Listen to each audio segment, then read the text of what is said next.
Apa Bapak betul Pak pendukung FPI? Betul nggak Pak?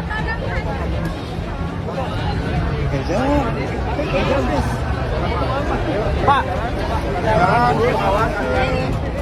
Mari Pak, ya Pak. Manis, belum dijawab Pak. Foto Pak. Benar nggak Pak? Manis. Bapak pendukung FPI Pak.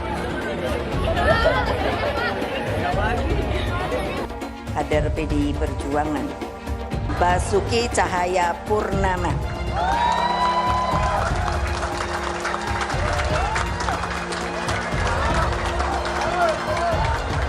Terkenal namanya Ahok. Menyarankan kepada publik agar melihat track record calon pemimpin agar jangan hanya terpesona dengan janji-janji dengan mulut manis. Harus dicek track record pemimpin, ini urusan bangsa dan negara. Ya, ini urusan bangsa dan negara. Katanya apa nih? Boleh nggak politisasi agama? Enggak kan? Ya jangan gunakan agama untuk berpolitik. Kunjungan Anies Baswedan dan Caimin ke markas FPI di Petamburan kemarin itu ya, publik pun ini jadi semakin paham. Ya sepertinya kalau Anies Baswedan ini beneran maju sebagai capres, maka kemungkinan besar politik identitas itu akan kembali terulang. Bahkan bisa jadi ya, politik identitas itu akan jauh lebih brutal apabila dibandingkan dengan Pilkada DKI Jakarta pada tahun 2017 lalu. Apalagi ya jika melihat rekam jejak FPI, mereka ini kan dikenal intoleran dan suka mempersekusi kalangan non-muslim. Maka tentu ya semua ini akan menjadi catatan penting. Apalagi kemarin ini Caimin terlihat tampil bermesraan dengan pentolan FPI Rizik Syihab. Nah, saya jadi semakin yakin ya bahwa warga NU nanti akan semakin meninggalkan pasangan Anies Baswedan dan Caimin. Ya, tapi memang begitulah, namanya juga sedang ngebet ingin berkuasa, bener gak? Saya ke Habib Rizik, toh kita semua sudah menyadari. Jadi saya kira lambat laun semua akan ke tengah. Semua kita tarik yang dari kanan ke tengah, yang dari kiri ke tengah. Dalam pemilu tahun 2024 yang tinggal beberapa bulan lagi, PDI Perjuangan tidak akan pernah menyerah, dan Bapak Ganjar Pranowo sebagai Presiden Republik Indonesia ke-8 sanggup, sanggup, sanggup, dan setialah kepada sumbermu yaitu rakyat, rakyat, rakyat. Siap, siap, siap. Salam Pancasila. Merdeka, merdeka, merdeka. Salam Pancasila. Merdeka, merdeka, merdeka. Kita tidak akan pernah berdamai dengan siapapun yang tidak mau mengikuti Negara Kesatuan Republik Indonesia, Pancasila, UUD 45, dan Bhinneka Tunggal Ika. Tidak demi apapun, tidak demi upah, tidak demi pembelian apapun, tidak demi jabatan, tidak demi kekuasaan, tidak demi kepingin jadi presiden atau wakil presiden. Tidak ada tawar-menawar. Alhamdulillah ikut seneng aku lihatnya, akhirnya Caimin dan HRS bertemu, bersatu, akur. Caimin yang selalu berkoar-koar mengatasnamakan dirinya NU akhirnya bersatu dan bisa berdamai dengan HRS yang seringkali kita lihat rekam jejaknya selalu menghina NU. Dan mulai sekarang makin yakin kalau ternyata PKB bukan pilihanku. Takbir. Saya tetap menolak Anies Baswedan. Anies Baswedan telah menunjukkan siapa dirinya. Itulah pendukung Anies Baswedan waktu pilkada di DKI. Saya tetap akan memilih Ganjar Pranowo. Ganjar Pranowo menolak dengan tegas bekerja sama dengan orang-orang seperti ormas-ormas seperti mereka, HTI, EPI, PA 212 dan lain-lain. Ayolah, pilih calon pemimpin yang mencintai Pancasila dan Bhinneka Tunggal Ika. 5 tahun itu tidak sebentar. 5 tahun itu menentukan masa depan anak bangsa kita. Ayolah, kita harus memajukan Indonesia. Jangan ingin menghancurkan Indonesia. Negaranya yang berpegang kepada khilafah, saya belum pernah mendengar kalau masyarakatnya hidup aman, damai, makmur. Belum pernah. Dituduh PKI, anti Cina, anti Islam, plonga-plongo, ijazah palsu. Bangunan 5 tahun terakhir harus dilanjutkan, bahkan harus ditingkatkan. Prabowo atau Ganjar? Gitu, cukup. Terima kasih. Sebentar, kok Pak Anies nggak disebut? Mas Kaisang, ini kan PSI kan selalu mengulangi visinya itu keberlanjutan. Kalau konsep Mas Anies itu kan perubahan. Jadi saya langsung to the point, Mas Ganjar atau Pak Prabowo? Balik lagi, yang penting siapa yang kita dukung itu visi dan misinya sama dengan PSI. Apa yang ditawarkan Anies soal keadilan itu cuma halunya dia aja. Toh Pak Jokowi udah menerapkan prinsip keadilan di tiap program pembangunannya. Kita lihatlah gimana pembangunannya di Indonesia Timur zaman Pak Jokowi. Gue rasa lu bisa cek sendiri yang udah dibangun Pak Jokowi tiap pelosok Indonesia. Setiap statementnya Anies lu harus cross check. Karena dari yang gue saksiin, statement Anies itu banyak banget gombalnya. Jadi kitanya juga harus pinter bos. Udah Caiminnya halu, Aniesnya juga gombal lagi. Dimana-mana selalu ngomong keadilan. Seolah-olah dia adalah pahlawan keadilan. Buat gue sih dia pahlawan kesiangan. Sorry to say nih, buat pendukung Anies, gue cuma mau bilang, selama menjabat di Jakarta, Anies sudah gagal memberikan value keadilan itu. Bahkan menurut gue, Anies itu juga nggak amanah. Umat Kristen di Indonesia memang minoritas, tapi jangan salah. Umat Kristen akan memegang peran menentukan apakah Anies akan menang dalam Pilpres 2024. Kalau secara perlahan semakin banyak orang Kristen yang berpaling ke Anies, yang akan menang nantinya sangat mungkin Anies. Suara pemilih Kristen di Indonesia adalah sekitar 10% lah. Kalau ekstrimnya semua warga Kristen memilih Ganjar, artinya Ganjar akan mendapat tambahan 10% suara dan Ganjar akan menang. Nah, itulah saya katakan kekompakan suara pemilih Kristen akan menentukan. Begitu suara pemilih Kristen terbelah secara timpang, Anies akan bisa mengalahkan Ganjar. Anies tahu jagoannya itu hanya akan menang kalau bisa memecah suara pemilih Kristen. Sekarang semua bergantung pada umat Kristen. Kekompakan pemilih Kristen akan menentukan apakah pada akhirnya Indonesia akan dipimpin Anies atau Ganjar. Ngeri memang membayangkan dampak apa yang akan terjadi di depan. Saya juga jelas tidak akan memilih Anies Baswedan karena saya ngeri dengan circle-nya yang ganas-ganas, yang menghalalkan segala cara untuk menang, yang memakai agama sebagai barang dagangan dan menggunakan kekerasan sebagai senjata untuk menang. Sekali kelompok radikal itu menguasai negara kita, maka yang pertama akan mereka hilangkan adalah pendidikan. Kenapa mesti pendidikan? Karena menguasai orang bodoh itu jauh lebih gampang.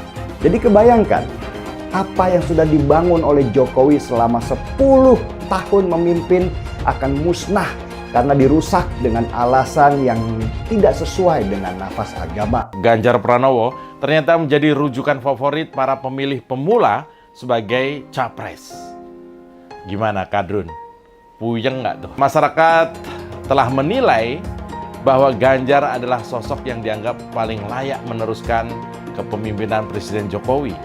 Elektabilitasnya Anies merosot ya seiring mulai terkuaknya kontroversi dari kepemimpinan Anies di Jakarta. Gen Z juga tahu kalau Anies adalah sosok yang didukung kelompok intoleran yang membuat Pilgub DKI 2017 menjadi sangat kotor. Politik identitas yang mengarah ke perpecahan seperti yang dikeluarkan pendukungnya Anies, yaitu Kadrun bin Kampret. Kafir lah, laknat lah, PKI lah, ya cuman itu doang kemampuannya. Itulah pendukung Anies. Jangan pernah takut melawan Kadrun yang cuma pengen Indonesia hancur. Nasdem memilih Anies, Anies no. Anies no? Anies no. Bapak dukung siapa kalau bukan Anies? Ganjar yes. Oh, Pak Ganjar Pranowo. Iya betul. Anies itu apa? Ya kita bisa lihat ya record-nya. Ya pekerjaan-pekerjaannya dia. Bapak tidak terlalu bersimpati dengan Pak Anies. Ya, dia Pak Anies itu gubernur ayat ya. Salam. Izinkan saya menyampaikan rasa syukur bahwa berkat atas izin Tuhan Yang Maha Kuasa, dan semoga hari ini menjadi hari bersejarah yang kita akan ingat dalam perjalanan hidup kita. Anies Baswedan mengunjungi gereja.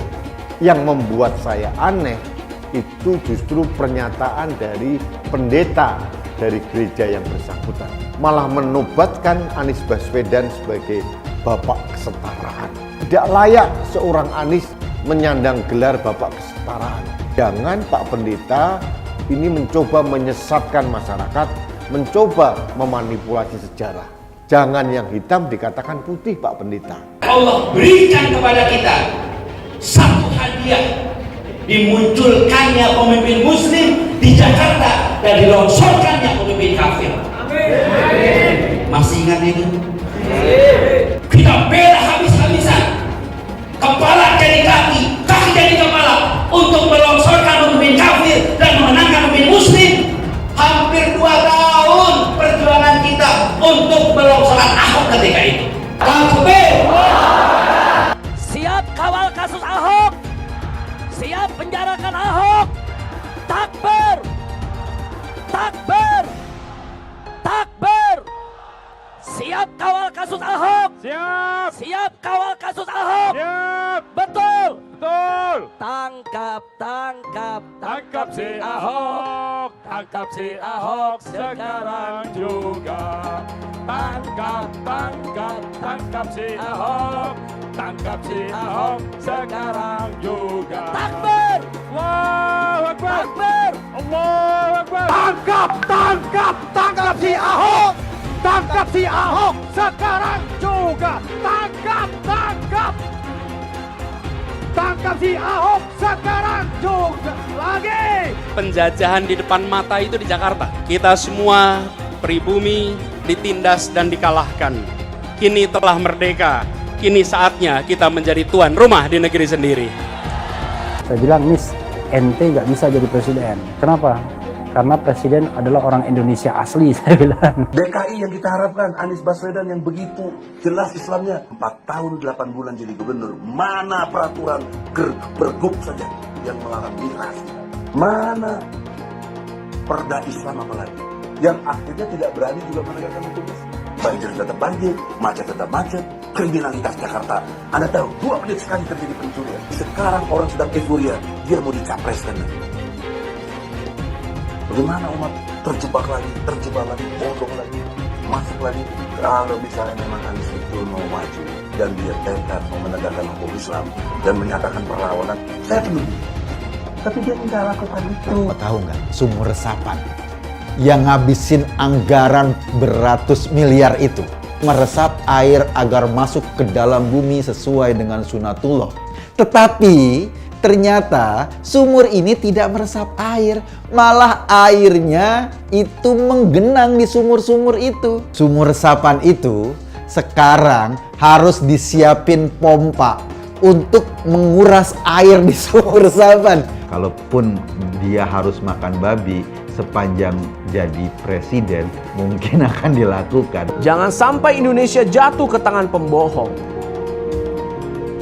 Jangan sampai Indonesia jatuh ke tangan Anies Baswedan. Jangan hanya konsentrasi pada pembangunan benda-benda mati yang indah difoto dan bisa ditunjukkan dalam 5 tahun hasilnya. Kalau kita mau menilai sebuah janji, maka lihat janjinya, lalu lihat kenyataannya. Dulu janjinya apa ya? Dan ini aneh, betul-betul aneh. Ini bukan kampanye, tapi saya sampaikan sini. Di satu sisi menyiapkan jalur-jalur air untuk dikirim ke laut, di sisi lain di lautnya dipasang dengan pulau reklamasi, tinggal tunggu waktu jadi rob, air balik. Dan ini melawan sunatullah. Kenapa? Air itu turun dari langit ke bumi, bukan ke laut. Harusnya dimasukkan ke dalam bumi, masukkan tanah. Di seluruh dunia air jatuh itu dimasukkan ke tanah. Bukan dialirkan pakai gorong-gorong raksasa ke laut. Jakarta telah mengambil keputusan yang fatal. Bukan banjir, itu memang parkir air. Bukan banjir, itu memang parkir air. Masyarakat berkeliling dengan membawa toa untuk memberitahu semuanya, termasuk sirine. Ibon 82 miliar. Apa alat transportasi yang dimiliki oleh hampir setiap orang? Alat transportasi yang dimiliki semua orang adalah kaki. Saya mensyukuri kenapa kalah, kenapa ditahan. Saya bersyukur atas itu semua. Saya coba bayangkan ya, kalau seandainya waktu itu kita menang gitu ya, hari ini belum tentu kita bisa nikmati seperti ini. Kita bersyukur 5 tahun Tuhan izinkan kasih ke orang yang pintar ngomong untuk kerja. Coba kalau kita bayangkan gitu ya, kalau kemarin saya masih jadi gubernur, ini saya udah turun ini. Tapi yang pintar ngomong itu dikira orang hebat kan? Ini lebih berbahaya tahun 2024. Langsung ketahuan karakternya. Langsung ketahuan itu. Di saya juga ada kutipan Pak di kamar saya Pak. Tulisannya, Jakarta telah mengambil keputusan yang fatal. Pancasila Soekarno, ketuhanan ada di pantat. Anak Tuhan dari mana? Kalau Yesus anak Tuhan, bidangnya siapa? Besok di seluruh wilayah Indonesia kami katakan dan Iblis hanya menggoda orang yang beriman. Makanya jarang-jarang orang kafir kerasukan setan. Yang kerasukan setan itu orang baik-baik. Jarang, saya belum pernah nengok Cina kerasukan setan. Pernah tak Ahok itu kerasukan setan? Enggak, setannya juga. Karena sesama setan dilarang saling menggoda. Karena di salib itu ada jin kafir. Karena di salib itu ada jin kafir. Karena di salib itu ada jin kafir. Haleluya. Kepalanya ke kiri apa ke kanan? Kepalanya ke kiri apa ke kanan? Tetap percaya salib itu lambang mulia, bukan jin. Kok ketawa? Aku nggak nyindir siapa-siapa loh. Saya nggak pernah mundur untuk kebenaran, keadilan, kejujuran. Dan peri kemanusiaan, gue nggak pernah mundur. Dan gue nggak pernah takut juga sama lu. Siapapun yang rasis, gue akan hadapin. Gue bilang.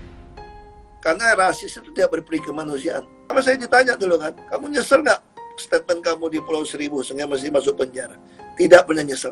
Karena saya mengatakan kebenaran. Relawan Anies yang mayoritas pengasuh khilafah, seperti kadrun FPI dan HTI, ingin melengsarkan Pak Jokowi. Dengan menggunakan politik identitas, relawan Anies akan menggulingkan Jokowi. Tapi pendukung Anies lupa bahwa 82% penduduk Indonesia suka dengan kinerja Pak Jokowi. Ingat, di belakang Anies ada ormas pengasuh khilafah, seperti FPI, HTI, PA212. Saya yakin sebentar lagi karma Ahok akan mengejar Anies Baswedan. Ahok itu ketika tahu dan nyadar dirinya disorot sama kamera, dia nunduk tuh. Berharap abis itu pindah kameranya. Nggak pindah-pindah. Ahok sampai kelihatan ke belakang. Wah, orang tepuk tangan semua. Mungkin itu ada kaitannya dengan Anies dan Caimin yang sowan ke Petamburan. Ya mungkin gitu.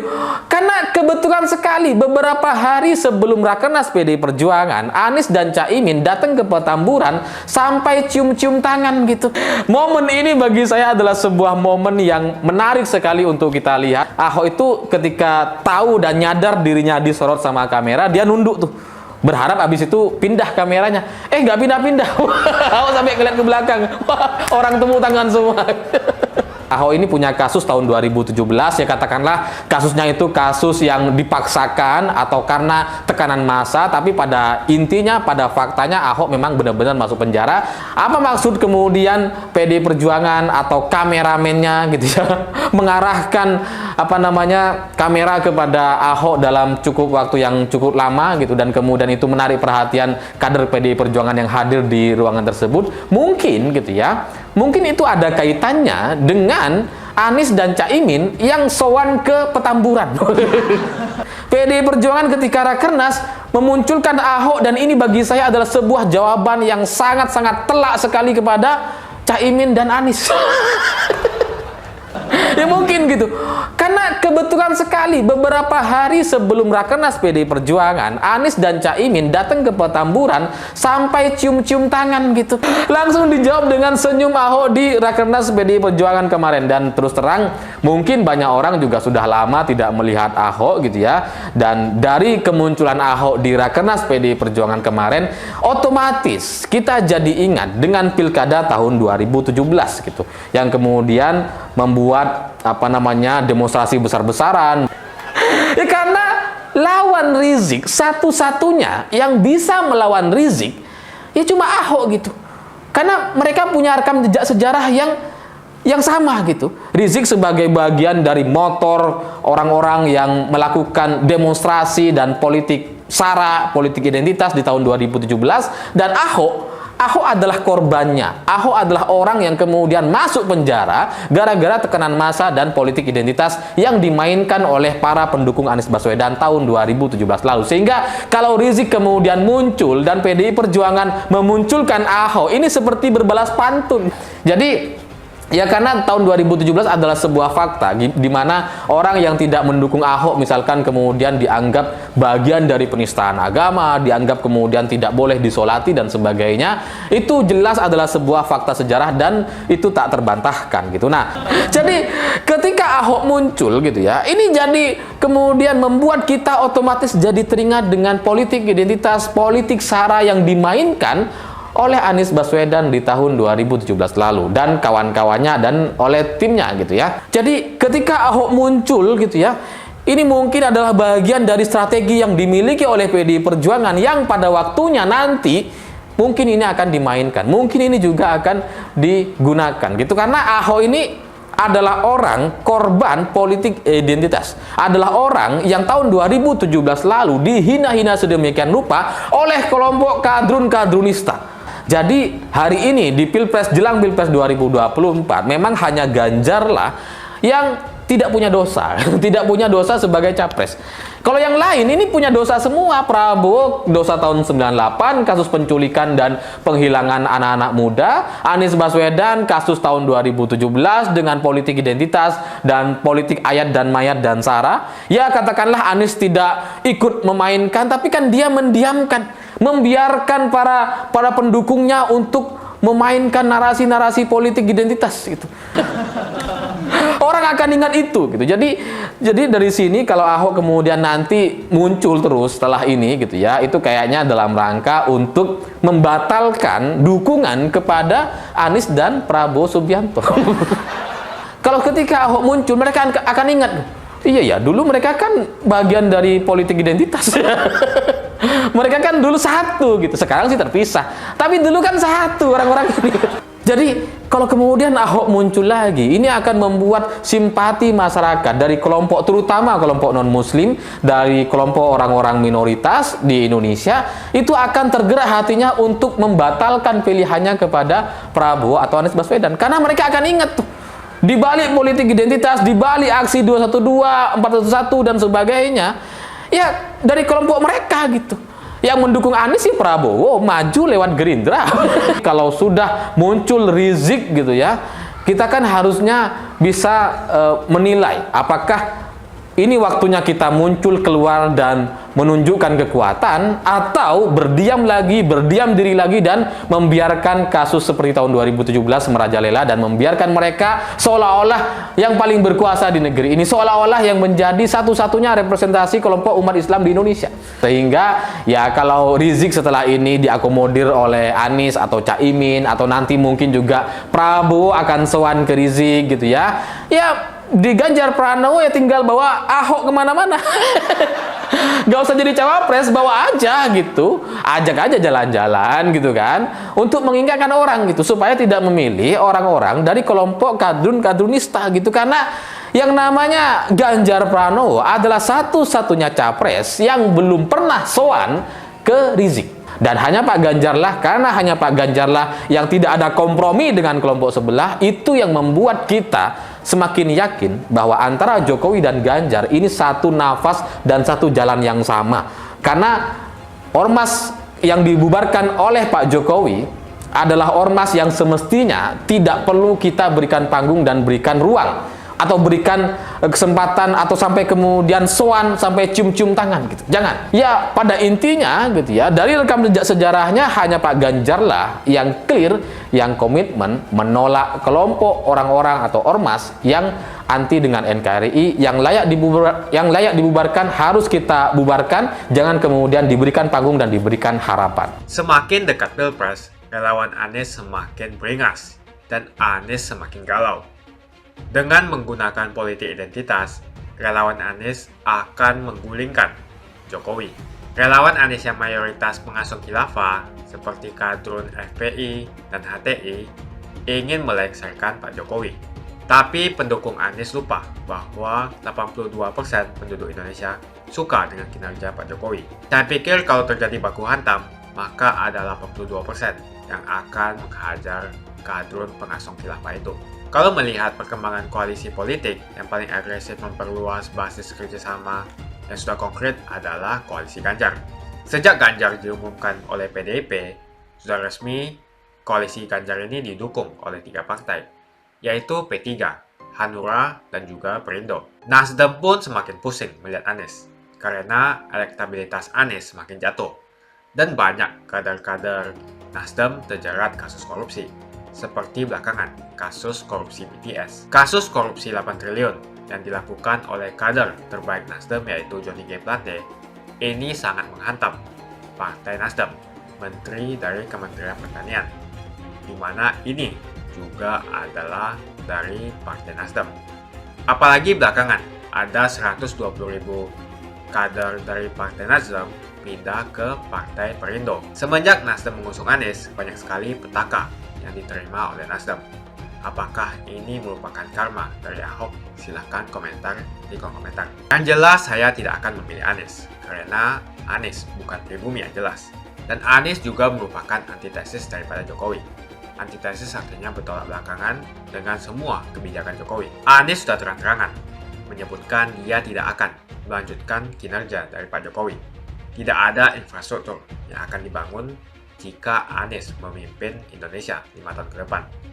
Lagi pula, Anies juga didukung oleh khilafah dan pendukung Anies dari ormas seperti FPI dan juga HTI. Apa kita mau FPI dan HTI kembali di Indonesia jika Anies memimpin? Anies adalah bapak politik identitas yang menghalalkan segala cara untuk menggapai kekuasaan, termasuk menggunakan politik identitas berbasis agama. Kita lihat kasus Ahok. Kita sudah bisa melihat kinerja Anies selama 5 tahun di Jakarta, dan ini merupakan rekam jejak Anies Baswedan. Tidak ada satupun janji yang dipenuhi, dan tidak ada kinerja yang bisa dibanggakan. Dari DP 0%, OKOC, kelebihan bayar, Formula E, banjir, sumur resapan, jalan rusak, dan gonta-ganti nama jalan. Jadi saya rasa tagline perubahan yang diusung Anies adalah tagline merubah kata korupsi menjadi kelebihan bayar, supaya semua koruptor tidak dijerat oleh pasal korupsi, karena mereka semua hanya melakukan kelebihan bayar. Jadi perkataan Ahok sudah terbukti dan Jakarta sudah menjadi korban. Jangan biarkan Indonesia menjadi korban di bulan Anies Baswedan. Suara minoritas jangan lagi merasa takut untuk memilih pemimpin yang membela hak minoritas, karena Anies jelas hanya memanfaatkan suara minoritas untuk mendapatkan suara. Ingat, di belakang Anies ada ormas pengasuh khilafah seperti FPI, HTI, PA212. Saya yakin sebentar lagi karma Ahok akan mengejar Anies Baswedan. Begitu saja opini saya hari ini. Tuliskan opini kalian tentang Anies Baswedan di kolom komentar. Dan juga tuliskan pendapat kalian tentang people power oleh relawan Anies untuk melengsarkan Pak Jokowi. Tuliskan pendapat kalian. Jika kalian siap untuk melawan people power yang digaungkan oleh relawan Anies, ayo tuliskan lawan people power di kolom komentar. Pastikan Anda semua like video ini dan bagikan video ini ke teman dan family Anda supaya mereka semua mengetahui tentang informasi ini. Tekan tombol subscribe dan bunyikan lonceng notifikasi supaya kamu tidak ketinggalan